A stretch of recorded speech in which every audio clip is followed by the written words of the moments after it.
안녕하세요. 반갑습니다. 오늘도 하나님 말씀으로 하루를 시작하는 모닝빵에 오신 여러분들 주님의 이름으로 환영하고 축복합니다. 동물의 세계의 질서는 약육 강식의 원리를 따라 유지됩니다. 즉 약한 자는 죽고 강한 자는 살아남는 원리로 살아가는 것이죠. 그런데 이러한 원리가 인간의 삶에 적용되는 순간 사람들은 큰 고통을 겪게 됩니다. 인간은 약한 자, 소외된 자, 사회적 약자를 돌아보고 그들이 한 사회의 구성원으로 살아가는데 어려움이 없는 사회가 되도록 힘써야만 합니다. 오늘 우리가 함께 묵상할 하나님의 말씀은 마태복음 19장 1절에서 12절 말씀입니다. 예수님께서는 이 갈릴리 사역을 마치시고 유대의 지역으로 내려오셨습니다. 예수님이 처음 방문한 것은 베레아라는 곳으로 요단강 건너편에 위치하고 있는 땅이었어요. 예수님이 오셨다는 소식을 듣자 많은 사람들이 찾아왔고 병고침을 받고 예수님의 말씀을 들었습니다. 그런데 바로 그곳에 바리새인들도 나타납니다. 이들이 온 목적은 예수님을 시험하기 위해서다라고 오늘 성경은 말씀합니다. 바리새인은 예수님의 말씀에 트집을 잡아 예수님을 곤란하게 할 뿐만 아니라 예수님을 죽일 의도로 접근한 것이죠. 오늘 바리새인은 이혼에 대한 말씀을 가지고 예수님을 공격합니다. 유대인들이 이혼에 대한 근거로 삼는 말씀이 있습니다. 바로 신명기 24장 1절에서 2절 말씀입니다. 신명기 말씀을 따르면 여자에게 수치가 되는 일이 있으면 이혼 증서를 써주고 이혼하라라고 말씀하고 있습니다.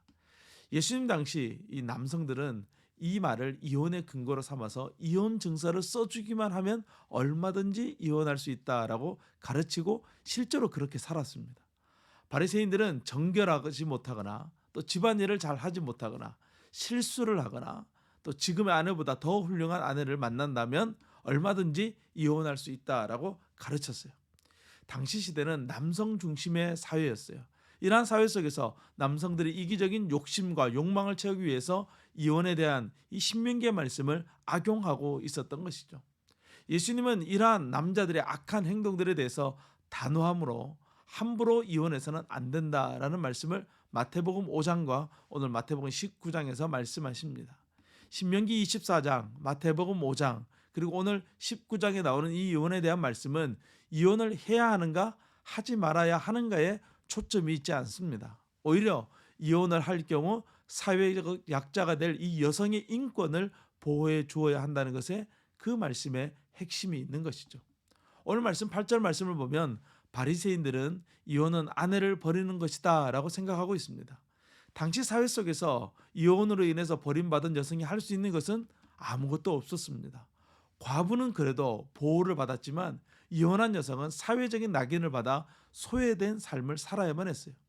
하나님은 그 누구도 소외되거나 사회적인 고립을 당하는 것을 원하지 않습니다.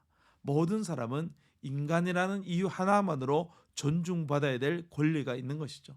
특별히 하나님을 믿는 그리스도인이라면 더욱더 그렇게 해야만 합니다. 오늘날 이 시대는 다양한 가정의 형태들이 있습니다. 우리는 이러한 가정들의 아픔을 공감하고 위로하며 돌아볼 수 있는 성숙한 믿음을 가져야만 합니다. 우리의 삶 속에서 우리가 매일매일 실패하듯이 때로는 결혼의 실패도 있을 수 있습니다.